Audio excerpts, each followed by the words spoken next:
Do you smoke? Lady, do you smoke? Guy, yes, I do. Yes, savoid. Lady, how many packs a day? Guy, 3 packs.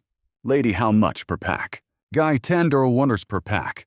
Lady, and how long have you been smoking? Guy, 15 years. Lady, so 1 pack is $10, and you have been smoking 3 packs a day, which puts your spending per month at $900. In 1 year, it would have been $10,800. Correct. Guy, correct. Lady, if 1 year you spend $10,800 not accounting for inflation. The past 15 years puts your spending total at $162,000. Correct. Guy, correct. Lady, do you know if you hadn't smoked? That money could have been put in a step-up interest savings account, and after accounting for compound interest for the past 15 years, you could have by now bought a Ferrari. Guy, oh, do you smoke? Lady, no. Guy, then where's your fucking Ferrari? A bear and a rabbit smoking a joint. A bear was smoking a joint, leaning on a tree when a rabbit came by. Bear saw the rabbit and invited him to smoke along, and rabbit joined. After they smoked one, the bear, who was pretty high already, assaulted the rabbit.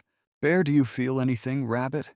No, bear, Let's smoke another one, then. And then they smoked another one. Bear was stoned like hell. He could hardly stand and was dreaming about some honey. He asked the rabbit, Bear, do you now feel anything? Rabbit, nope. Bear, damn. And he proceeded to roll another one, because he was pissed that the rabbit didn't feel anything. So he rolled the biggest one yet, and they smoked it. After a while of just laying down, the bear, all exhausted, looks the rabbit. Bear, now you have to feel something. Rabbit, I told you after the first one that I don't feel anything. Where you going? I don't feel my legs, hands, and all of my torso. Pierce. It's hard to write it in English since it's not my native language. I hope it turned out well.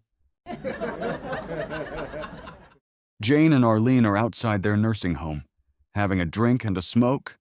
When it starts to rain, Jane pulls out a condom, cuts off the end, puts it over her cigarette, and continues smoking. Arlene, what in the hell is that? Jane, a condom. This way, my cigarette doesn't get wet. Arlene, where did you get it? Jane, you can get them at any pharmacy. The next day, Arlene hobbles herself into the local pharmacy and announces to the pharmacist that she wants a box of condoms. The pharmacist, obviously embarrassed, looks at her kind of strangely she is. After all, over 80 years of age, but very delicately asks what size, texture, brand of condom she prefers. Doesn't matter, Sonny, as long as it fits on a camel. Can I smoke some of your cigarettes? Little Johnny asked his grandpa. His grandpa replied, Can your penis reach your asshole? No, said little Johnny. His grandpa replied, Then you're not old enough. The next day, little Johnny saw his grandpa drinking beer. He asked, Grandpa, can I drink some of your beer? His grandpa replied, Can your penis reach your asshole? No, said little Johnny. Then you're not old enough. His grandpa replied. The next day, little Johnny was eating cookies. His grandpa asked, Can I have some of your cookies? Little Johnny replied, Can your penis reach your asshole? His grandpa replied, It most certainly can. Little Johnny replied, Then go fuck yourself. A penguin is driving to the mall when all of a sudden his engine starts running really rough, and smoke is coming from under the hood. Luckily, there's an auto repair shop right next to the mall, so he pulls in there. The mechanic says he'll be glad to take a look, but he won't be able to get to it for a couple hours. The penguin says fine, and walks across the street to the mall. He kills time walking around the mall, does some window shopping, buys an ice cream cone, etc. Finally, the 2 hours are up, and he goes back to the mechanic. The penguin says, Have you had time to look at my engine? The mechanic says, Yeah, it looks like you blew a seal. The penguin says, No, no, that's just ice cream. 3 men were talking about their teenage daughters. The first says, "I was cleaning my daughter's room the other day and found a packet of cigarettes. I didn't even know she smoked." The second says, "That's nothing. I was cleaning my daughter's room the other day when I came across a full bottle of vodka. I was really shocked as I didn't even know she drank." Then the third speaks up. "Both of you have got nothing to worry about.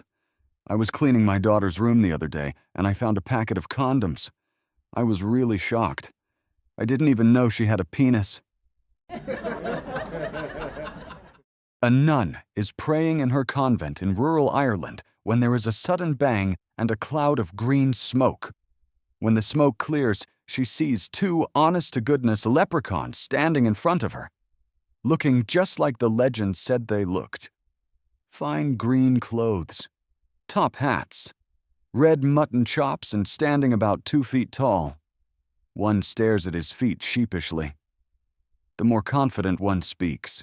"Top of the morning to you, but Mother, we come with a question. Are there any leprechaun nuns here?" The young nun is still shocked by their presence, but answers, "No. I've been here 5 years, and there are no leprechaun nuns in this convent. Only 5 years, though. Not quite an expert." "Has anyone been around a bit longer?" asks the leprechaun. "Oh, Mother Superior has been here nearly 60 years, and she would be able to answer any questions you have," responds the young nun.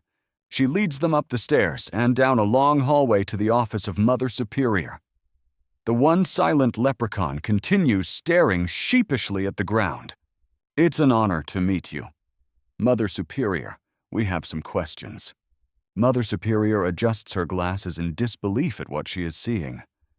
"My goodness, for such special guests, please ask anything you wish. We understand there are no leprechaun nuns here now. Has there been any in your tenure?" She responds, "Oh no, I would certainly remember that." He asks again, "You have studied the history of this convent? Any records of any leprechaun nuns in those archives?" She thinks for a moment. "I've read every book in our library twice. Definitely no leprechaun nuns in our history." "Well, what about in any other convent in Ireland? Do you think one might be there?" Mother Superior strokes her chin. "Oh, I doubt that. Certainly a story like that would have made its rounds through here by now." The leprechaun grins. "If not in Ireland, I know there are convents all over God's creation. Perhaps one is there." The nun frowns. "If there was not one in Ireland, I have to doubt there would be one anywhere on earth." The leprechaun turns to his friend and says, "See, I told you fucked a penguin. Note, works best with your most over-the-top Irish accent." A man noticed that his friend only smoked 2 cigarettes at a time. He asked him about it, and his friend said, "One for me and one on my imprisoned brother's behalf." He told me to smoke for him too, years later. The man saw his friend smoking only 1 cigarette. He told him, "I'm guessing good news. Your brother finished his sentence." His friend said, "No, I quit smoking."